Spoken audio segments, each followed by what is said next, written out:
Welcome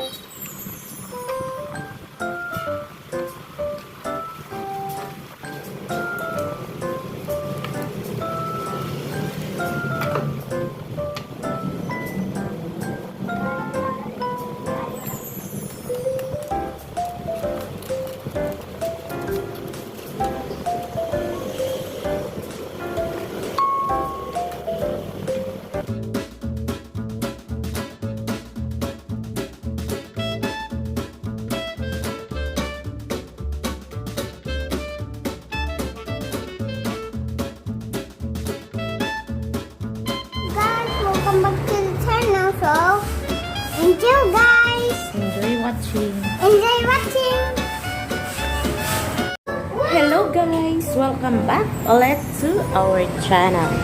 So for today's video guys is kakatapos lang namin mag-orientation sa school ni Grape. So binibigyan kami ng mga requirements. So dahil hindi libre yung daycare dito sa Makati, hindi libre yung mga gamit, so kanya-kanya ang bili.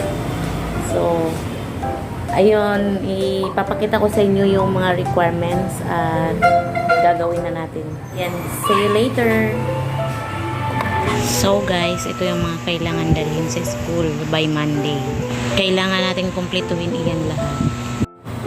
So guys, meron na akong mga naka-ready dito kasi mga naka-ready na talaga to eh. Tissue, powder, detergent, Zonrox, maliit lang naman daw ang kailangan, Downy. Siyempre, may naka-ready na ako, dinala ko na lang dito para ano. Tapos garbage bag, so magdadala daw kami ng ganito, mga kailangan sa paglilinis. So yung mga sa susunod, mga bibilhin ko yung mga supplies na lang niya sa schools. So mamaya ulit. Ayan, dahil meron na akong name tag guys, umorder kasi ako ng name tag. So ang ginagawa ko na lang, kasi kailangan may contact number sa parents sa likod, so nilagyan ko, dinikitan ko na lang dito ng contact number. Tapos ito yung harap, kasi nung in-order ko to, empty yung sa likod, walang sulat sa likod, kaya nagdikit na lang ako, para-paraan lang yan. So ito, yan, para hindi nagagawa ng bago, order pa, matagal pa delivery. So ito na yung name tag niya. So yung mga pads, bibili pa ako at kailangan lalagyan ng cover mamaya ulit. Gagawa ako ng papel with name tag ni Grapes kasi dahil magsisimula na yung pasukan nila. Ayan yung sample. Dalawang pad yung kailangan gawin. Saka may mga ito yung mga pinadala. Nakaready na yan sa envelope niya. Name tag niya dyan guys. Crayons. Kailangan talaga malaking crayons kung kailangan mo. Yun lang. Naka-ready na to dito. So, may mga pulang pa ako siya. Paspa na sa Lunes. Ito yung mga kailangan dalhin. Band paper. So, nilagay ko na dyan yung iba na natapos ko. Gagawin ko muna to.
Hindi ko na message niya.